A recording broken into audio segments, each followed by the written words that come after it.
네, 우리는 지난 시간에 천년이라는 기간에 대해서 살펴봤어요. 천년은 주님께서 십자가를 지신 사건에서부터 주님께서 다시 오시는 재림의 때까지 그 기간이라고 말씀을 드렸고, 조금 더 넓게 말씀을 드리면 십자가 지신 사건이 초림 때 이루어진 사건이기 때문에 예수님의 초림 때부터 주님의 재림 때까지의 기간이 천년의 기간, 교회 기간이라고 말씀을 드렸습니다. 이 기간 동안의 성도는 천상의 보좌에 앉으신 하나님과 함께 왕과 제사장 노릇을 하게 되고, 동시에 사탄은 옥에 놓여서 갇혀서 최후의 심판을 기다리는 기간이라고 말씀을 드렸어요. 똑같은 기간에 성도는 천상의 왕 노릇하고 사탄은 무저갱에 갇혀서 결박당한 상태라고 말씀을 드렸습니다. 그리고 천년이 다 찬 시점에, 즉 재림이 임박한 시기에 마귀가 잠깐 노임을 받게 된다고 말씀을 드렸는데, 오늘 본문에서 잠깐 노임받는 사탄의 행보와 그 마지막이 어떻게 되는지에 대해서 말씀을 하고 있어요. 이게 7절에서 10절까지의 내용이에요, 본문에. 그리고 그 밑에 11절에서 15절은 사탄과 그 추종자들이 어째서 심판을 받게 되는지에 대해서, 그 이유에 대해서 말씀을 하고 있습니다. 이렇게 두 단락으로 말씀을 살펴보도록 하겠습니다. 자, 첫 번째 단락인데 7절에서 10절이라고 말씀을 드렸죠. 이 단락은 최후의 멸망, 사탄의 최후의 멸망에 대해서 말씀을 해주고 있는데, 5단계로 묘사를 할 수가 있어요. 마귀가 멸망을 하는 단계를 5단계로. 자, 제가 적어드렸죠. 여기 뒤에 보시면 나오는데, 첫 번째는 사탄이 천년이 다한 후에 잠시 석방이 돼요. 네, 잠시 석방이 됩니다. 그리고 사탄이 세상 사람들을 미혹을 해서 종말 전쟁을 위해서 소집을 해요. 이렇게 미혹된 모든 백성, 즉 곡과 마곡이라고 하는데, 이 곡과 마곡이 하나님의 백성을 둘러쌉니다. 공격을 하려는 거죠. 네 번째는 하늘에서 불이 내려와서 그 곡과 마곡을 심판을 합니다. 5번째는 사탄이 불못에 던져지고 그 추종자들도 멸망을 하게 돼요. 네, 이런 단계로 천천히 살펴보려고 하는데, 첫 번째 부분이에요. 사탄이 천년이 다한 후에 잠시 석방이 되는 부분, 7절이죠. 천년이 참에 사탄이 그 옥에서 놓여라고 합니다. 이 부분은 우리가 앞서 살펴본 3절에서 이미 예고가 되어 있었어요. 그죠? 최후 심판을 위해서 사형장으로 끌려가는 기간이라고 보시면 되는 거죠. 이때 마귀가 마지막 발악을 하고 있는 거예요. 그게 바로 8절이죠. 사탄이 세상 사람들을 미혹해서 종말 전쟁을 위해서 소집하는 것, 이게 마지막 발악이죠. 8절 보겠습니다. 나와서 땅의 사방 백성 곧 곡과 마곡을 미혹하고 모아 싸움을 붙이리니 그 수가 바다 모래 같으리라. 네, 이 전쟁은 에스겔 38장과 39장에 예언되어 있는 전쟁이에요. 우리가 앞서 살펴본 아마게돈 전쟁도 이와 같은 전쟁이고, 19장에 등장하는 전쟁도 같은 전쟁입니다. 마지막 때에 일어날 전쟁. 마귀가 잠깐 석방되어 있는 그 상태, 사형장으로 끌려가고 있는 상태에서 발악하는 전쟁, 다 같은 전쟁이라고 보시면 됩니다. 에스겔서의 내용을 정리하면 이렇습니다. 38장과 39장 정리인데, 마곡 땅에 곡이라는 왕이, 마곡은 나라 이름을 얘기를 하는 거고, 곡은 그 나라의 왕을 얘기를 하는 건데, 같이 번갈아 가면서 쓰기도 합니다. 마곡 땅에 곡이라는 왕이 연합군을 형성해서 회복된 이스라엘을 침공을 해요. 네. 하나님이 이스라엘을 위해서 친히 지진과 우박과 폭우, 불과 유황 등으로 곡의 동맹군을 심판을 하세요. 그리고 나서 이스라엘은 곡의 동맹군의 무기를 7년 동안 불태우고 7달 동안 매장을 합니다.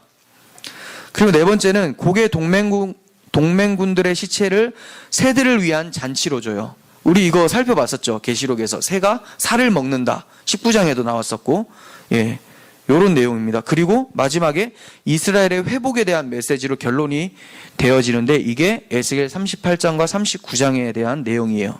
나중에 집에 가셔서 또 읽어보시면 됩니다. 이 내용을 요한이 지금 그대로 보고 있는 거예요. 그런데 마귀에게 미혹된 대상은 성도가 아니라 에스겔서와 같이 곡과 마곡이라고 얘기를 하고 있어요. 세상 사람들, 성도는 여기 포함되지 않아요. 그러니까 그들은 최후 심판 때까지 마귀의 종로로 타다가 끝나게 되는 거죠. 미혹당하고 소집당해서 끝까지 충성을 다하다가 하나님 심판의 불에 소멸을 당하게 되는 거예요. 이들이 모여서 종로로 당하는 자들의 수를 보니까 바다의 모래와 같더라 이렇게 얘기하면서 엄청나게 많다 이렇게 얘기하죠. 아브라함에게 언약할 때 내 자손이 바다의 모래와 같이 많게 해주겠다라고 했죠. 이 바다의 모래와 같다라는 거는 수많은 백성을 얘기를 하는 거예요. 그러니까 하나님의 성도도 수많지만 하나님의 성도를 대적하는 곡과 마곡도 굉장히 많다라는 것을 얘기를 하고 있죠. 그리고 또 이제 세 번째는 이들이 하나님의 백성을 둘러싸는데 9절 상반부 보겠습니다. 그들이 지면에 널리 퍼져 성도들의 진과 사랑하시는 성을 두루매 이렇게 얘기합니다. 여기서 성도들의 진은 출애굽 광야 기간에 형성되었던 성막 중심의 진을 의미하는 거예요. 이 모습은 하나님 중심으로 진을 치고 이동하는 하나님의 군대의 모습을 표현한 거죠. 우리가 민수기 보면서 살펴봤는데 성막을 중심으로 옆에 진이 쳐져 있어요. 이스라엘 백성들이 텐트를 다 치는데 중간에 성막 중심으로 텐트의 문을 다 향하고 있는 거죠. 보통 왕을 둘러싸고 왕을 등지고 나서 싸우게 되는데 이 이스라엘 군대의 진영은 그 왕, 성막, 하나님이 계신 쪽을 문으로 두고 싸운다는 거예요. 그 말은 이스라엘 백성들 자기가 싸우는 게 아니라 이 성막이신 하나님이 싸운다는 것을 의미했죠. 네, 이렇게 성도들의 진은 성막 중심의 진, 하나님의 군대를 표현하고 있는 거예요. 그리고 사랑하시는 성이라고 하는데 이 성은 예루살렘을 얘기를 합니다. 예루살렘이란 도시 전체가 성이에요. 예루살렘 도시 성읍 안에 성전이 있는 거예요. 그러니까 전자는 광야 교회를 얘기를 하는 거고 후자는 가나안에 정착된 교회를 의미하는 거죠. 즉 마곡의 군대가 공격하고 있는 대상은 교회라고 보여지긴 하지만 교회의 우두머리이신 하나님을 공격을 하고 있는 거죠. 성전을 공격하자는 거예요. 하나님을 공격하는 거예요. 그러니까 이들의 공격이 성공을 할 수 있겠습니까? 우리를 공격하면 우리는 질 수 있죠. 근데 우리를 공격할 때 우리 안에 성전으로 자리 잡고 계신 예수를 공격하니까 그 예수가 지겠습니까? 당연히 이들의 공격은 성공을 할 수가 없어요. 만약에 이것이 가능하다면 이스라엘 백성이 가나안 행군을 할 때 이방 나라들이 행군을 저지할 수 있었어야 돼요. 광야 기간 동안. 그렇지만 이스라엘 백성들은 승승장구하면서 가나안 땅에 들어가게 됩니다. 이스라엘 백성들이 두려워했던 것은 이방 나라가 아니라 하나님이었죠. 하나님으로 인해서 멸망당하는 거지 그들은 이방 나라 때문에 멸망당하지 않아요. 어떠한 이방 나라도 이스라엘 백성의 진군을 막지 못했었어요. 왜 그렇습니까? 이스라엘 백성이 행진할 때 그 선두에 언약궤가 있었기 때문에 그렇습니다. 하나님이 있었기 때문에 하나님의 언약이 함께하고 있었기 때문에 이방 나라가 그들을 물리칠 수 없었어요. 세상이 아무리 성도를 둘러싸 진친다 할지라도 성도들 앞에 가신 예수 그리스도로 인해서 그들은 패망하게 되는 거예요. 요한복음 16장 33절에서 주님이 이렇게 말씀하시죠. 세상에서 너희가 환난은 당하나, 환난은 당해요. 그러나 담대하라, 내가 세상을 이겼다 이렇게 얘기합니다. 적이 없지는 않아요. 우리의 인생길에 적은 계속해서 등장을 하지만 담대하라, 두려워하지 말라는 거죠. 담대하라. 왜요? 주님이 이겼기 때문에. 그러니까 우리는 이긴 싸움을 그냥 우리 삶 속에서 체험을 하고 있는 거기 때문에 담대할 수밖에 없는 거예요. 그래서 하나님이 이렇게 이겨놓으셨기 때문에 하늘에서 불이 내려와 세상이 패망하게 된다고 9절 하반부에 말씀을 하고 있는 거죠. 9절 하반부에 불이 내려와서 패망하게 되는 것을 에스겔서 38장 39장에서 또 얘기를 하고 있는 거예요. 그러니까 에스겔 38장 39장은 이 계시록을 이해할 때 중요한 단서가 될 수가 있겠죠. 에스겔 38장 22절 보겠습니다. 내가 또 전염병과 피로 그를 심판하며 쏟아지는 폭우와 큰 우박덩이와 불과 유황으로 그와 그 모든 무리와 그와 함께 있는 많은 백성에게 비를 내리듯 하리라. 네. 하나님께서 자기 백성을 둘러싸 진치고 있는 자들을 다 멸망시킨다고 말씀하고 계세요. 그러면 왜 이런 불심판이 내려오는 걸까요? 왜 불심판이 내려오는 걸까요? 그리고 그 불심판이 성도들에게는 어째서 구원에 이르게 될까요? 그죠? 불심판이 떨어질 때 이방 민족들, 곡과 마곡은 다 불타 없어지는데 불심판이 떨어질 때 성도들은 살았다가 되잖아요. 이방 민족이 다 없어지니까. 어떻게 이럴 수가 있나? 뭐 성도들은 뭐가 다른가? 그들은 뭐 죄가 없나? 그렇지 않다는 거예요. 성도들도 다 불로 소멸돼야 되는 게 맞습니다. 이 세상의 모든 사람들은 하나님 앞에 섰을 때에는 다 하나님의 진노의 불을 맞아야 되는 것이 맞아요. 그런데 하나님의 백성들은 이 불이 피해가고 이방 사람들, 믿지 않는 불신자들에게 떨어진다고 성경은 얘기하고 있습니다. 왜 그렇습니까? 성도들은 이미 인생 속에서 이 불심판을 맛본 자들이에요.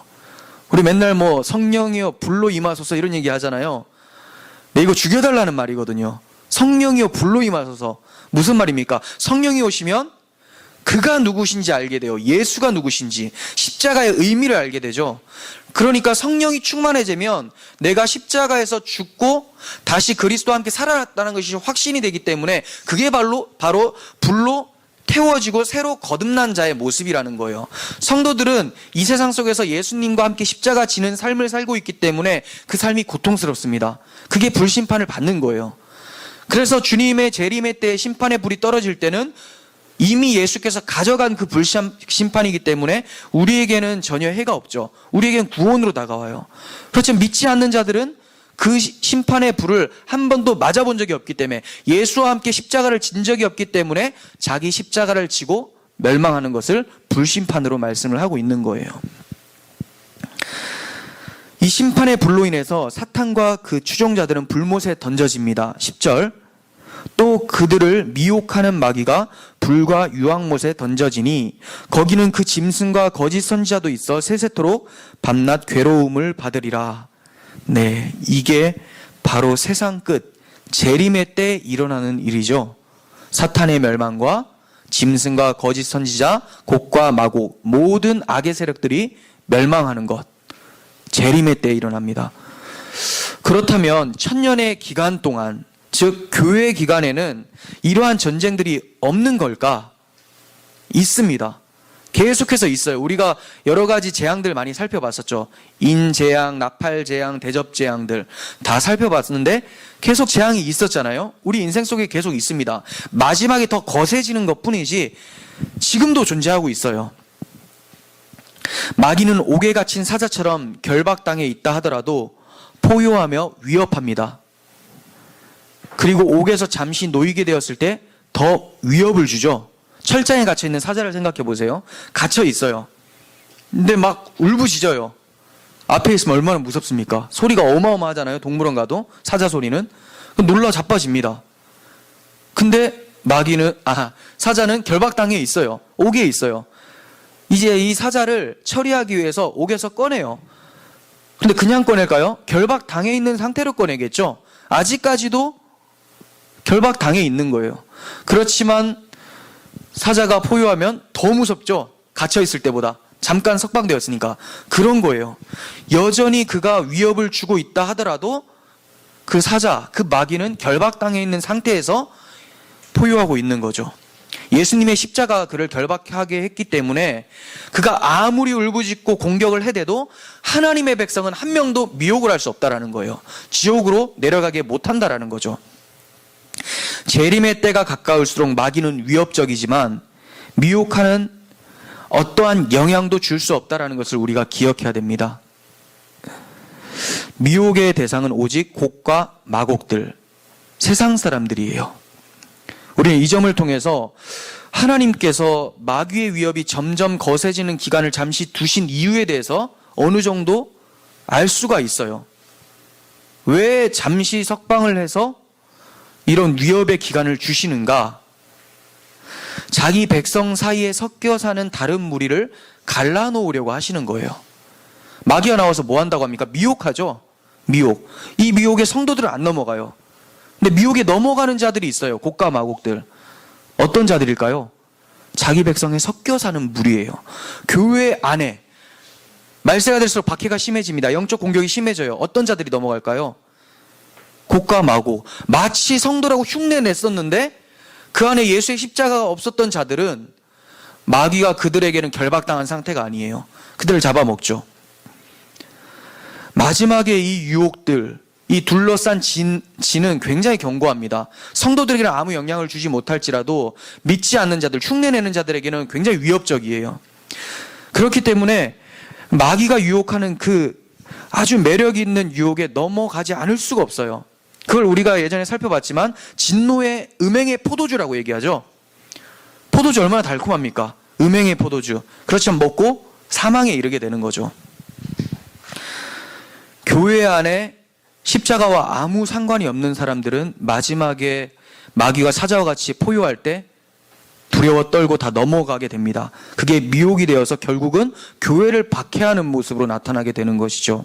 그게 외적인 물리적인 박해일 수도 있지만 이단적인 사상을 가르치면서 이상한 복음을 다른 복음으로 변질시키면서 성도들을 위협을 할 수 있는 거죠. 그렇지만 성도들은 넘어가지 않아요. 미혹되지 않는다고 했으니까. 그래서 담대하라고 하는 거죠.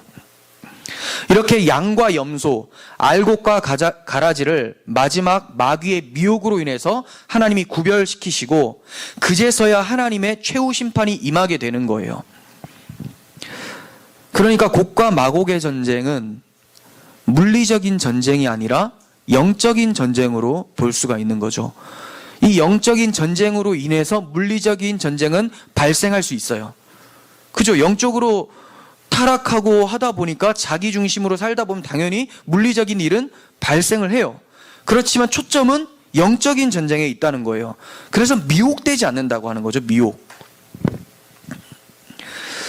그래서 사도 바울은 이런 전쟁의 때 우리가 우리의 신앙을 지킬 수 있도록 하나님의 전신갑주를 입으라 이렇게 권고를 하고 있는 겁니다. 우리는 곡과 마곡의 전쟁이 일어나고 있는 마지막 때를 살아가고 있어요.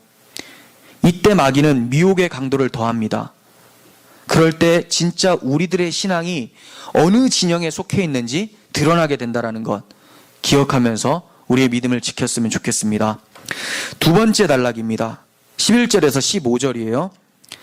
이 단락은 멸망당하는 마귀와 그 추종 세력이 무슨 이유 때문에 멸망당하는지 이거를 설명하고 있어요. 이것도 5단계로 살펴보려고 합니다. 첫 번째, 누구에 의해서 사탄이 심판을 당하는가? 두 번째, 그리스도 심판대 앞에 어떤 자들이 서 있는가? 세 번째, 심판대에 서기까지 이 사람들은 도대체 어디에 있는가? 네 번째, 심판은 두 종류의 책에 적힌 이름에 따라서 나뉘어지게 된다. 다섯 번째, 행위책과 생명책의 차이는 무엇이고 어떻게 하면 생명책의 이름이 기록되는가? 네, 이러한 관점으로 살펴보겠습니다. 첫 번째, 11절 보시면 또 내가 크고 흰 보좌와 그 위에 앉으신 이를 보니 네, 이분이 심판하신다라는 거예요. 흰 보좌에 앉으신 분 누굴까요? 1차적으로는 하나님이에요. 하나님이 보좌에 앉아 계시죠. 그런데 성경에서는 예수께서도 보좌에 앉아 계시고 보좌 우편에 계신다 이렇게 말씀합니다. 여기서 보좌 우편이라는 것은 보좌와 같은 권세를 상징하는 거지. 오른손, 오른쪽. 정말 물리적으로 옆에 앉아 계신다라고 보면 안 돼요. 하나님은 영이시기 때문에 보이지가 않습니다. 그래서 사도 요한이 보는 것은 어린 양 예수 그리스도죠. 계시록 22장 1절 보겠습니다. 또 그가 수정같이 맑은 생명수의 강을 내게 보이니 하나님과 및 어린 양의 보좌로부터 나와서 네, 하나님의 보좌, 어린 양의 보좌 같이 놓고 있어요. 그러니까 이 보좌에 앉으신 이는 하나님과 동시에 예수 그리스도라는 것을 보게 되죠. 계시록 22장 3절 다시 저주가 없으며 하나님과 그 어린 양의 보좌가 그 가운데 있으리니 네, 또 동일하게 보좌에 앉으신 어린 양을 얘기하고 있고 히브리서 12장 2절은 살짝 다르게 표현합니다. 믿음의 주요 온전하게 하는 이인 예수를 바라보자. 그는 그 앞에 있는 기쁨을 위하여 십자가를 참으사 부끄러움을 개의치 아니하시더니 하나님 보좌 우편에 앉으셨느니라 라고 하면서 네, 어린 양이 보좌에 앉아 계신다. 즉 심판자는 예수님이 심판자다 이렇게 말씀하고 있는 거예요. 그렇다면 하나님의 심판대는 아닌 것인가? 예수님의 심판대인 것인가? 예수님의 심판대가 바로 하나님의 심판대죠. 왜 그렇습니까? 하나님이 심판하는 권세를 자기 아들에게 주셨기 때문에 그렇습니다. 그렇기 때문에 예수님의 심판대는 하나님의 심판대에서 행해진 사건이라고 볼 수가 있어요. 로마서 2장 16절, 곧 나의 복음에 이른 바와 같이 하나님이 예수 그리스도로 말미암아 사람들의 은밀한 것을 심판하시는 그날이라. 하나님이 그리스도를 통해서 심판하신다라고 하죠.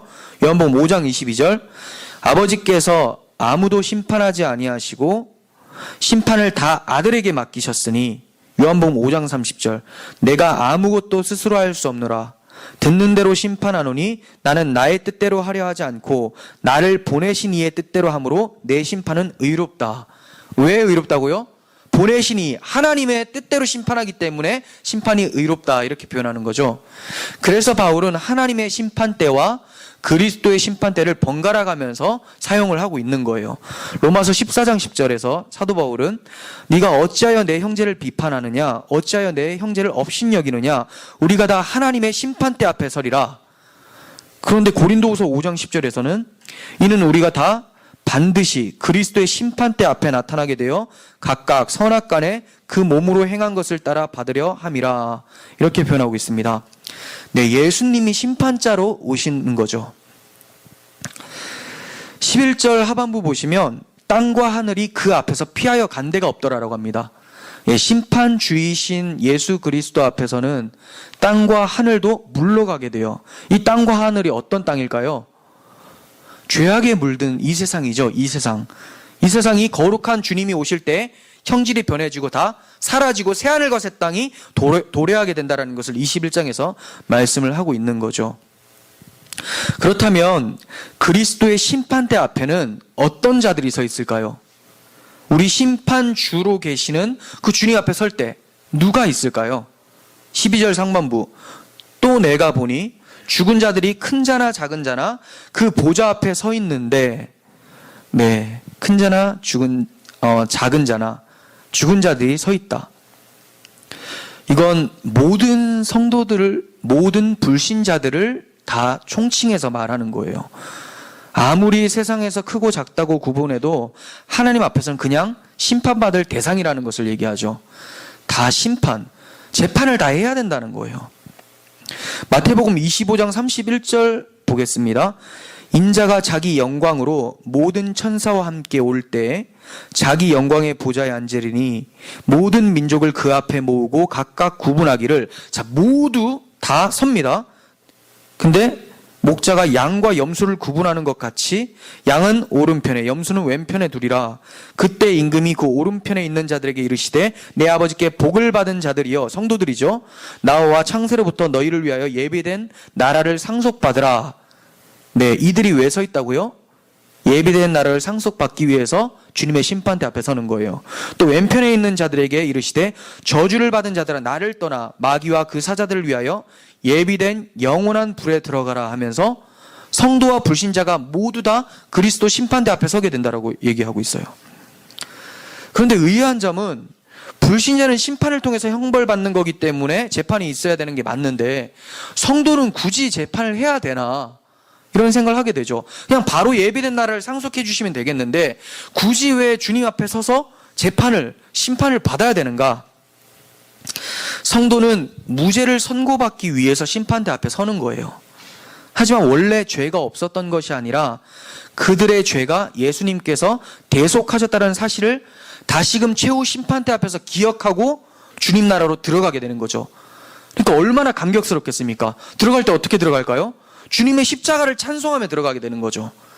그래서 그들이 심판대 앞에 서게 되는 거예요. 왜 선다고요? 구원의 감격을 더하기 위해서 내가 어찌해서 천국에 들어가게 되는가를 마지막으로 다시 밝히 보여주면서 천국에서 밤낮 찬송만 할 수 있도록 만들어내시는 하나님의 은혜라는 거죠.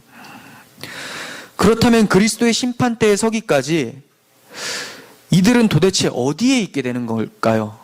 성도들은 어디에 있고 불신자들은 도대체 어디에 있는 걸까? 중간 처소에 있게 됩니다. 요거만 딱 들으면 뭐 연옥인가? 이거 아니죠. 카톨릭에서 말하는 이 연옥 개념이 아니에요. 연옥은 성경에도 없는 거고, 지금 말씀드린 중간처소는 성경에 나오는 내용인데, 성도들의 처소는 낙원이고 불신자들의 처소는 음부라고 표현을 하고 있습니다. 음부. 그럼 낙원과 음부는 도대체 뭐고 공통점은 도대체 뭘까? 공통점은 영혼만 가는 곳이에요. 영혼만. 성도들이 이 땅에서 살다가 죽었어요. 자, 오늘 죽은 성도가 있어요. 제가 오늘 죽었어요. 어디 갈까요? 천국에 갈까요? 낙원에 갈까요? 낙원에 가요. 천국은 몸을 입고 들어가는 곳. 그러니까 주님 재림의 때 주님의 몸으로 부활해서 들어가는 곳이고, 지금은 주님이 잠자고 있으라라고 하죠. 그 자고 있을 때 영혼이 쉼을 얻는 곳, 낙원이라고 하는 거예요. 그러면 불신자들은 지금 죽으면 어디로 갈까요? 음부라는 곳으로 가죠. 중간처소. 이곳도 고통을 당하는 거예요. 영혼의 고통, 영혼의 안식, 이렇게 나누어지는 거예요. 주님께서 재림하실 때는 성도들은 생명의 부활로 새로운 몸을 입게 되고, 불신자들은 심판의 부활로 새로운 몸을 입게 돼요. 차이점이 있죠. 성도들은 하나님과 함께 영광을 누리는 그 몸을 입는 거고, 불신자들은 영원히 꺼지지 않는 불못에서 고통이 영원하게 하기 위해서 심판의 몸을 입는 거죠. 그래서 이 몸을 입고 들어가는 곳이 천국과 지옥, 성경에서는 불못이라고 표현을 하고 있는 거예요. 그럼 이건 조금 신학적인 내용인데, 이것도 말씀을 드리면, 제가 오늘 죽으면 낙원에 간다고 말씀을 드렸어요. 근데 우리는 보통 이렇게 얘기하죠. 장례식 때 천국에 갔다. 그럼 왜 이렇게 표현을 하는 걸까? 같은 겁니다. 왜 그러냐면, 여기 계신 최명호 성도님이 살아계시고 제가 죽었어요. 그럼 저는 최명호 성도님이 볼 때는 지금 최명호 성도님이 인간의 역사 시간 속에 살고 있죠. 그러니까 이 시간 속에서는 김인수 목사는 낙원에 있다, 이렇게 돼요. 근데 저는 낙원에 있다가 아니라 눈을 감는 동시에 시간 밖으로 나가게 돼요. 영혼이라는 것은 시간 바뀌기 때문에. 그럼 어떤 느낌이냐면, 눈을 잠깐 감았다가 뜨는, 잠자다 깬 느낌이에요. 자다가 깬 자라고 하잖아요. 시간 밖으로 나가기 때문에 눈을 감는 것과 동시에 눈을 뜨게 되죠. 눈을 떴더니 누가 계십니까? 주님이 계시는 거예요. 그게 100년이든 1000년이든 상관없이 순간적으로 죽자마자 천국에 가게 되기 때문에, 제가 느끼는 거는 천국에 가는 거고, 몸을 입고, 남아 계신 성도님들이 볼 때는 낙원에 있다, 이 시간 속에. 그렇지만 주님 오실 때 누구나 다 천국에 이르게 되는 거죠. 영혼은 시간을 초월하기 때문에 그 시간을 느끼지를 못하기 때문에 제가 바로 천국에 간다. 사람들도 이렇게 얘기를 하는 거예요. 이 차이점 좀 아시겠죠?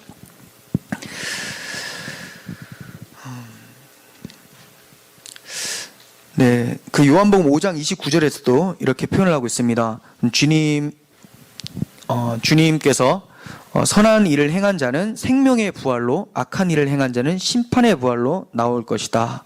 네, 성도는 영광스러운 몸을 입고 천국에 들어가게 되고, 불신자들은 심판받기 위해서 몸을 입고 불못에 들어가게 된다는 거예요. 그래서 13절에서 이렇게 표현하고 있죠. 바다가 그 가운데서 죽은 자들을 내주고, 네, 사망과 음부도 죽은 자들을 내준다, 이렇게 얘기해요. 여기서 바다, 사망, 음부가 바로 앞서 말씀드린 죽은 자들이 가는, 불신자들이 가는 음부라는 거예요. 다 같은 거예요. 바다도 마찬가지입니다. 성경에서 바다는 심판으로 인해서 죽은 자들을 상징을 해요. 노아 홍수 때 바다에 다 잠기게 되죠. 하나님의 백성 아닌 노아 가족 외에. 그리고 출애굽 홍해에서도 애굽 군대들은 다 수장당하게 돼요. 이와 같이 바다 아래 잠긴 자들, 즉 음부에 빠진 자들을 주님 오실 때 바다가 토해낸다라는 거예요. 토해내면 어디로 갈까요? 이제 육지로 갈까요? 아니죠. 영원한 불못으로 가게 되는 것이 심판인 거예요. 그래서 바다, 음부, 사망, 이걸 다 같이 놓고 얘기를 하는 거죠. 결국 음부도 사망도 결국 불못으로 던져져서 새하늘과 새 땅에는 존재하지 않게 돼요. 왜냐하면 중간 초소이기 때문에 완성된 초소가 오면 더 이상 존재가 필요가 없어지죠.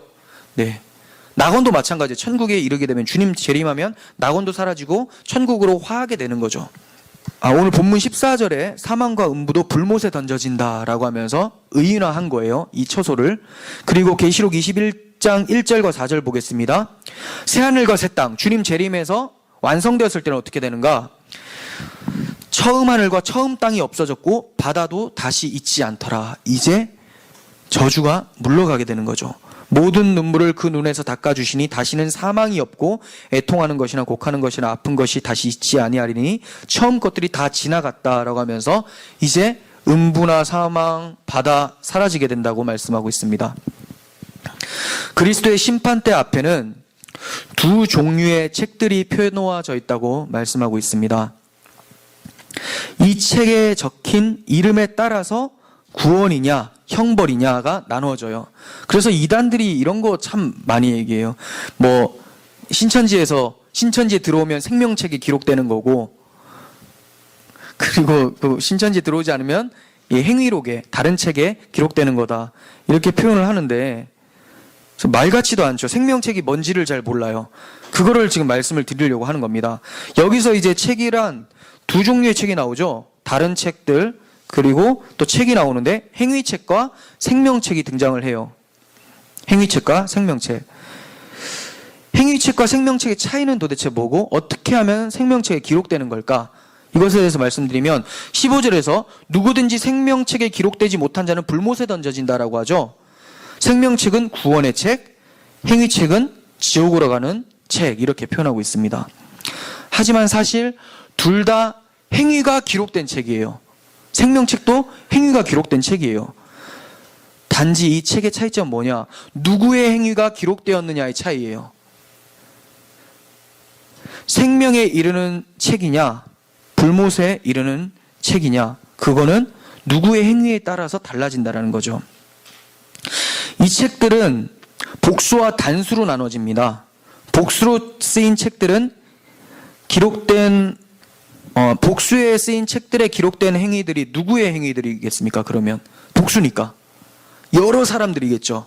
여러 사람들, 인간들의 행위예요. 그런데 단수로 쓰인 이 책은 누구의 행위일까요? 단수, 예수의 행위죠. 예수의 행위. 이 단수의 책, 예수 그리스도의 행위가 기록된 책들이 바로 생명책이라는 거예요. 13장에서는 생명책을 수식을 할 때 이렇게 표현합니다. 죽임을 당한 어린 양의 생명책에서, 죽임을 당한 어린 양의 생명책. 왜 이렇게 수식을 할까요? 예수 그리스도의 십자가 공로가 생명으로 이끈다라는 뜻이에요. 예수 그리스도의 십자가가 내 죄를 대속했다는 그 사실을 믿으면 예수님의 행위가 나의 행위가 되는 거죠. 예수님이 왜 죽으셨습니까? 책들에 기록돼야 될, 복수의 책들에 기록돼야 될 내 행위를 가지고 죽으셨기 때문에 그것을 믿는다면 이 단수의 책의 행위가 나의 행위가 된다라는 거예요. 그래서 주님이 내가 곧 길이요 진리요 생명이니, 생명이라고 하죠. 나로 말미암지 않고는 아버지께로 올 자가 없다라고 하는 거죠. 누구든지 그리스도의 행위를 덧입고 아버지께로 나아갈 수가 있는 거예요. 그게 바로 생명책에 이름이 기록되는 겁니다. 그러니까 여러분, 생명책에 이름이 기록되려면 뭐 해야 되는 거예요? 신천지에 들어가야 되는 거예요? 뭘 알아야 되는 거예요? 그게 아니죠. 예수의 십자가를 나의 십자가로 받아들이는 자, 예수를 주요 그리스도로 고백하는 자, 이들이 예수의 행위가 나의 행위가 되기 때문에 이름이 적혀져요. 그래서 생명책에 여러 가지 이름 찾으려고 생각하지 마세요. 예수 그리스도 해놓고 괄호 쳐놓고 싹 적어놨을 것 같아요. 무슨 말입니까? 뒤에는 이 예수의 이름 안에 다 들어가는 거다. 하나님이 우리 이름 보시고 구원하지 않습니다. 그럼 바로 심판이죠. 예수님 때문에. 우리는 예수님 뒤에 가려져 있기 때문에. 언약궤 기억하시죠? 언약궤 안에 인간의 죄를 상징하는 두 돌판 만나 담은 항아리, 아론의 쌍난 지팡이, 광야 시대 동안 계속해서 반역했었던 결과물인데 여기에 뚜껑을 덮고 그 위에 예수의 피가 뿌려져요. 그리고 그 위에 주님이 앉으시는 자리가 되죠. 시은좌라고. 왜 그렇습니까? 예수님이 그 뚜껑 열고는 앉지 않는다는 거예요. 하나님이 뚜껑을 덮고 피가 뿌려진 상태에서 우리를 보신다라는 거죠. 그래서 언약궤 앞에, 언약궤 위에 뿌리라. 앞에 뿌린다라는 것은 성막에서 이제 지성소로 들어올 때, 그가 들어올 때 보면 바로 죽어야 되는데 하나님이 피 뿌린 그것을 보고 그 너머로 우리를 보신다라는 거예요. 그래서 우리가 사는 것이죠.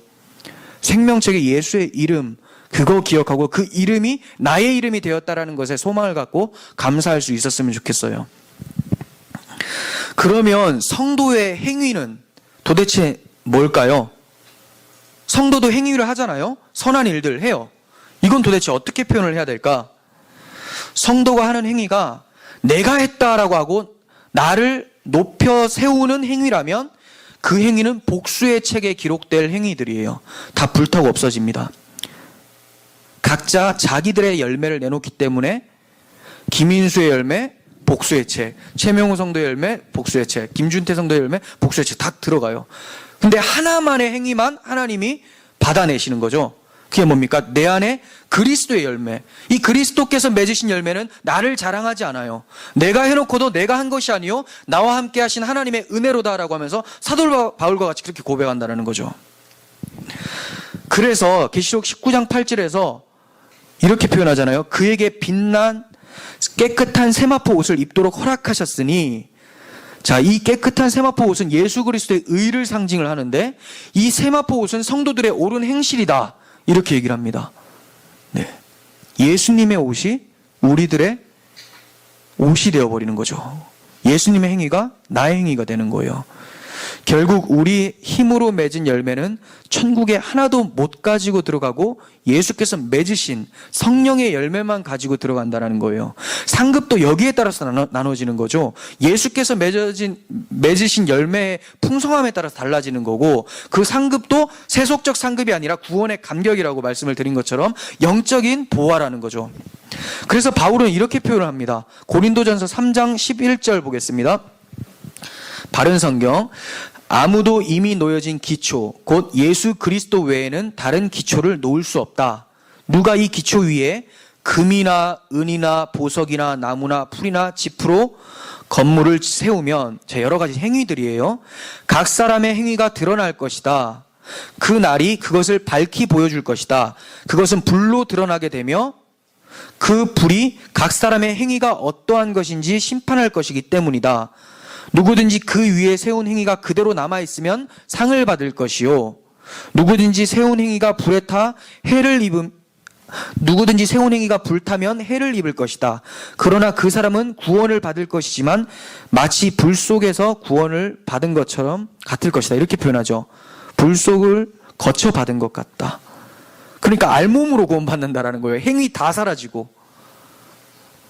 이게 무슨 말입니까? 정리하면 그렇습니다. 예수 그리스도의 행위에다가 자기 행위, 내 의지, 내가 했다라는 그 공로심 있잖아요.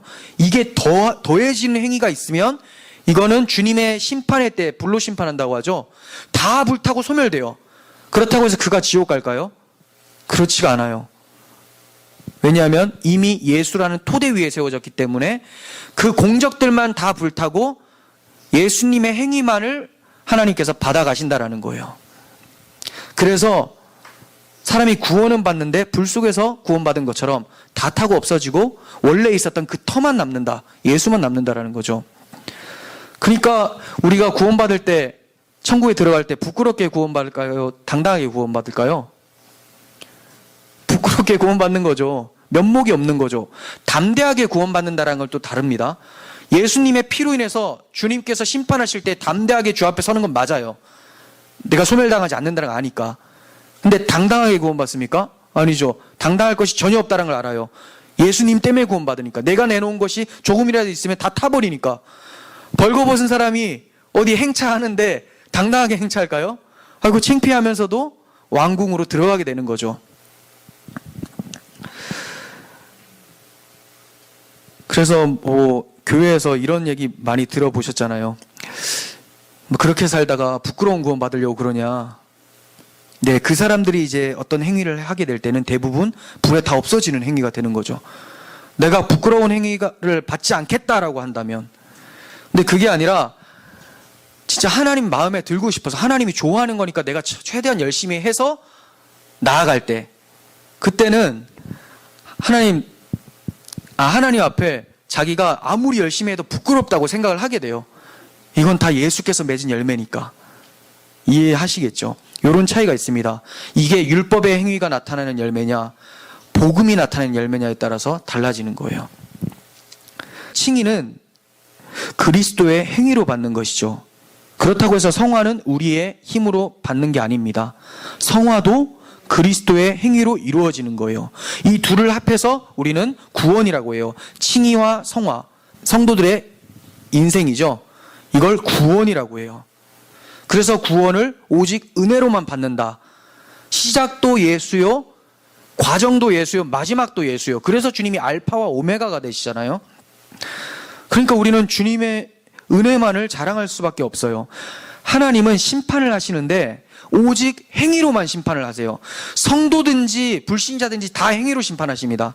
그런데 성도들은 그 행위가 예수의 행위이기 때문에 그가 구원을 받는 것이지, 우리 스스로 자문한다면 은혜로 받는다라고 하는 거지, 하나님은 행위로만 심판하세요.